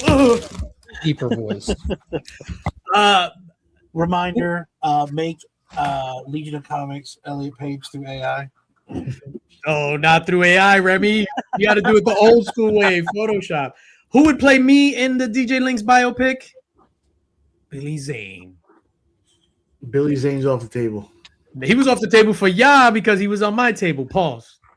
Billy Zane. Fullback. Or Ice Cube. One of the two. And that's it. Then we're out. What do you got going on? What do you got going on? Hey, Finn, what do you got going on this weekend? Nothing. Nothing? You're not going to play with your new Ermac? He's talking to you. I got this with this. That's what he just asked if you were playing with your Air Mac. Not right now. I'm putting it on the stand because I'm putting it up for now. Oh, okay. All right. I was going to go around and ask you what you're doing this weekend, but really quick. Mark and I backstage, we were talking about Mortal Kombat, the video game. Mark loves Mortal Kombat 3. I hate Mortal Kombat 3 with a passion. Everyone loves Mortal Kombat 3. Where do you fall on that, Remy and Nick? Mortal Kombat 3. The game? Yes. Fantastic. Yeah, fantastic. Everyone loves it. Burrito. I'm more of a fan of the newer ones. Well, we're not asking about that. Pretend it's 1997. Yeah. Are you enjoying Mortal Kombat 3 or is this 100%? 100%. Yeah. Shut up, cunt. Yeah. 100%. The worst. All the Mortal Kombat games are fun, but was Mortal Kombat 3 a miss, or did you like it? Everyone loved it. It was incredible. Massive cast, new locations. You're merging Outworld and Earth. Shao Kahn is such a bigger part of the game. You have a fucking Minotaur in there now. Yeah, all the cyborg characters from the Lin Kuei get introduced. Shiva's in there. Yep. Nightwolf DJ. Yep. Striker. Oh, look at me. Dude. Curtis Stryker gets introduced. Dude, elevated. Yo, I'm gonna wins. You ready to hear the story of how the first time I ever played Mortal Kombat 3? Nick, you look like you used to hang out over there? Did you ever hang out on St. Mark's in the city between 2nd and 3rd? Yeah, that's why I got my couple tattoos. You talking about the record store? Nah, they had the comic book store, not the record store. Yo, so I used to go. I was 15. Was that 15? Yeah, Mortal Kombat 3 had to come out in 95, 96, right? No, I had to be 15. Yo, so on St. Mark's, there was a little bodega and they had the arcade. So that was the first time I've ever saw it. I saw the 3 from mad far, huh? 1995. 1995. I knew I was 15. Yo, I go play this thing. First of all, because I used to go to this club. It was on St. Mark's at 15 years old. But in order to get into the club, I would have to go to this like AA type meeting. And then at 7 o'clock and then get stamped and make sure I didn't wash my hand all the way to 11 p.m. just so I could get in the club. Luis Guzman as DJ Link. I see that. Hey, Calito, hey. Yo, so anyway, I'm on St. Mark's between 2nd and 3rd. I see the 3 from far. I get super hyped. Put in my quarter. You know, in like 2 seconds, I get destroyed. Terrible. There's no, you can't be methodical. It's like, and they ruined it. It was a new game. You have to learn everyone's. They made it like Street Fighter, and I hated Street Fighter. That's why I love Mortal Kombat. If you play Mortal Kombat 3 a few times, you figure out like every character has their little advantages and disadvantages. Some characters you can't jump at. Some characters, as long as you jump away from them, you'll always hit them because they'll jump. Certain actions you do trigger certain actions from others, but it's completely different than MK2. MK2 you can just walk through with most everybody. I wanted to beat somebody in like the old game with just the foot sweep. Yeah, that's what I'm saying. You pretty much just walk through people. The entire game, the foot sweep. All right, let's get out of here. Remy Q, what do you got going on this weekend, good sir? You handsome bastard. We're going to be watching The Back Rooms tomorrow early. Go Nick, baby. It's going to be a lazy weekend after that. Yes, the juggle combo. That sounds awesome. I'm going to finish up Superman and Lois. Dude, tonight. May the odds be ever in your favor. Yo, can you imagine us binge watching that over the next 5 hours, it being 3 a.m. and watching that finale at 3 a.m. on a run like that, dude? I mean, multiple times I've stopped and I told Angel, I was like, I don't know. I'm not prepared to go on. She's rewatched a couple episodes, and in fact, she looked something up and she specifically told me, when you get to season 4, episode 3, I want to watch that with you. And I was like, all right. Season 4. I think that might be the diner, DJ. So whatever's happening in this episode that's coming up, because I literally was watching it before I got on here.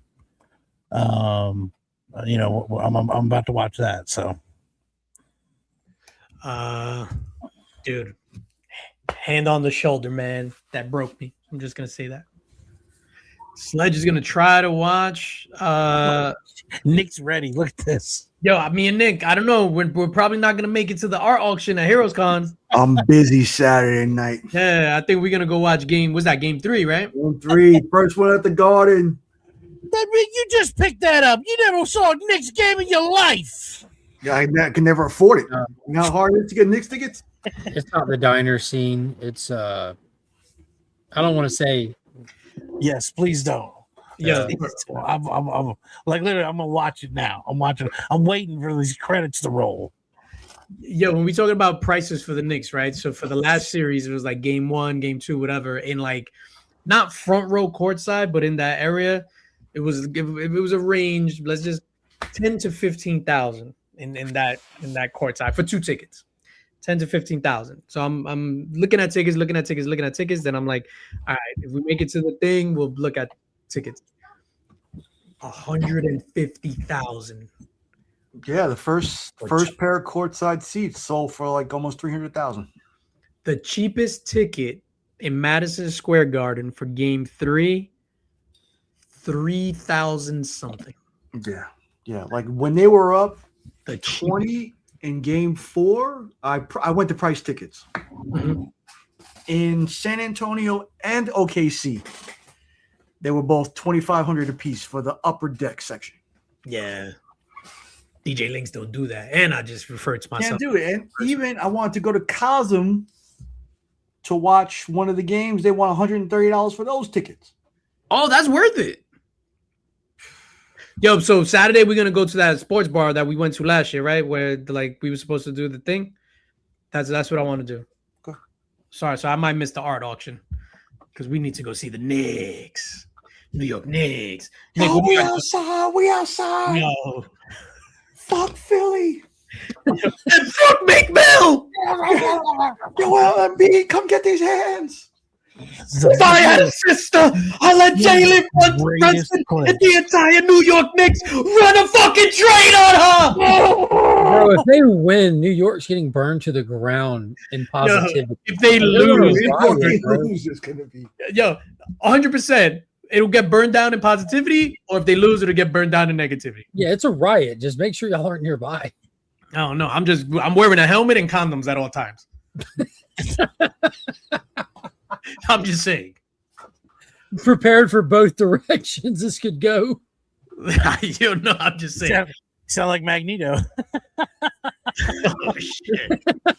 Magneto was right. If you somehow found Knicks tickets, will you go or sell? I would go 100%. 100% I would go. Yeah. Nick, what do you got going on this weekend? I'm working. I'm on call. Oh no! It's been a minute. Yeah, they announced the next movie will be a reboot. They're rebooting the franchise. What? Planet? Mm-hmm.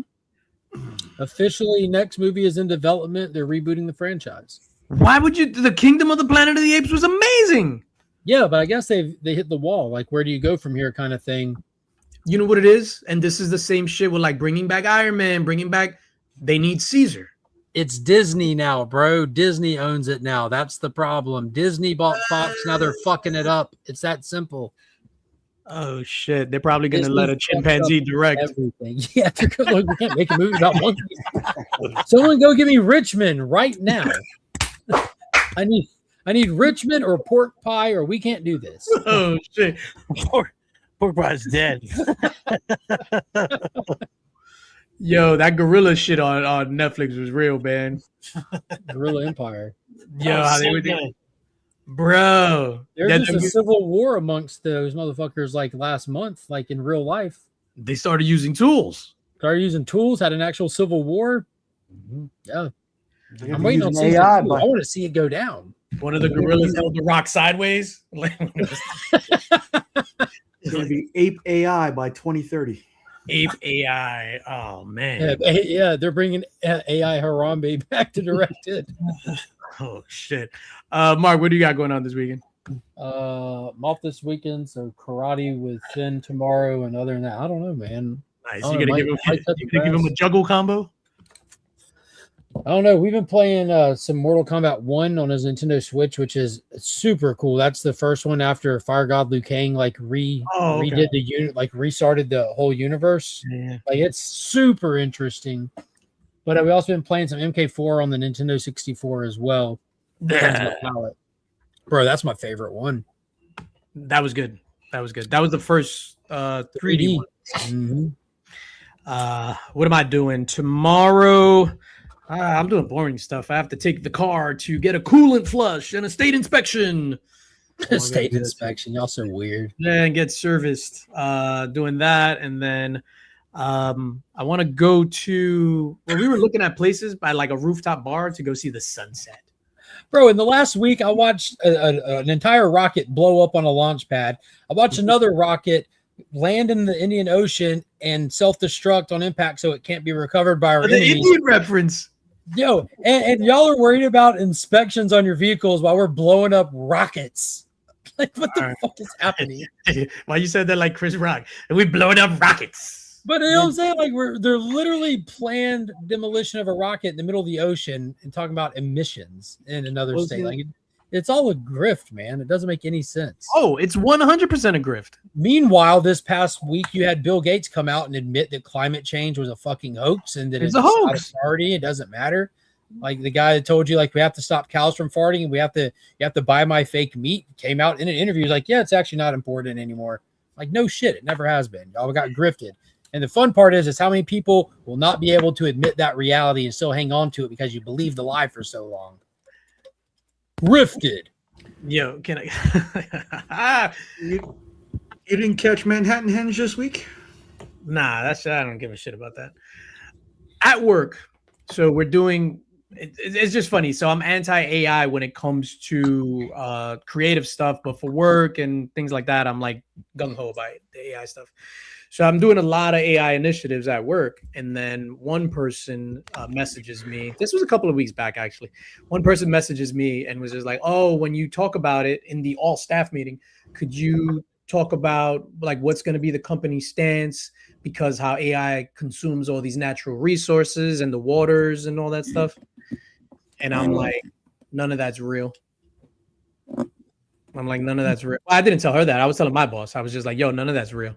And she's just like, oh, but you got to none of that's real. I'm not addressing none of that. Like, none of that shit is real. You think on a planet that's 85% water that AI is going to use up all the water? I was like, I'm not even going to touch that. That's dumb.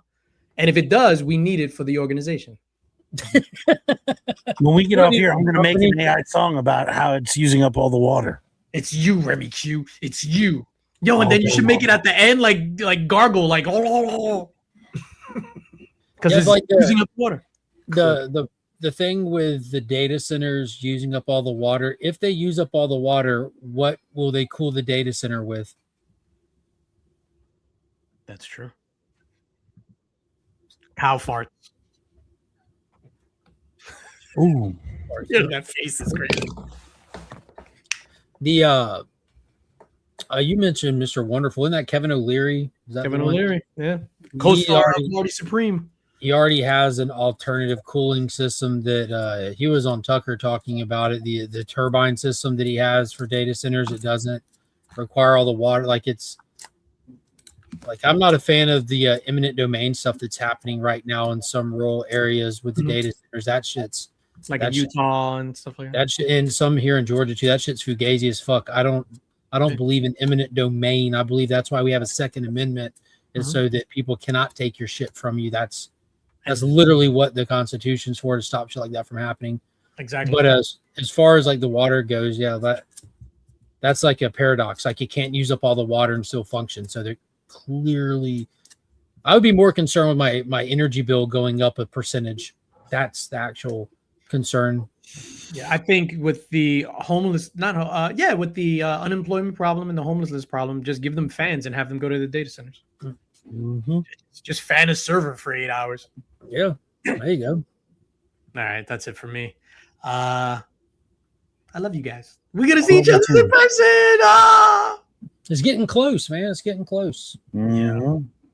We didn't talk about it, but they released I think it was the final trailer for Disclosure Day where they teased an actual extraterrestrial in the trailer. I didn't watch it. Some people think that he's going to be dropping the knowledge bomb, that he knows that there's a real alien out there. The early reviewer said that it was a very short review. It's like I went in with expectations, and the movie was nothing that I expected. It was better in every way than I thought. Talking about the story, like what it's actually about. Mm-hmm. So I'm still very, very intrigued because he's already done Close Encounters. So how's this different? You know what I mean? Like I'm really excited for it. Yeah, best movie in the last 20 years, but I mean, really hasn't done much in the past 20 years, right? Ready Player One. That was fire. Ready Player One. That was fucking fire. That was the last movie, wasn't it? Was that like 2019? Oh shit. Yo, that was amazing. Ready Player One. When he was like, yo, what if we hit reverse? Ah! Yeah, that shit was dope. I'm super excited. I didn't see that trailer. Like I want to go in as blind as possible, but not Kenshi blind.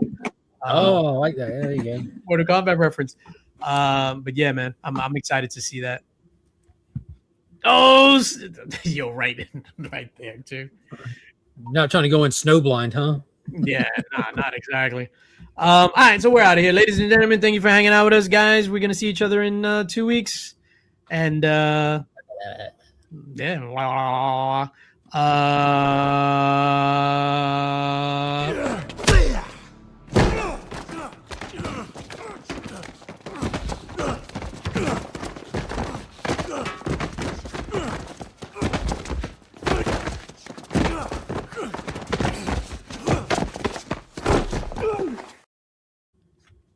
not enough stairs.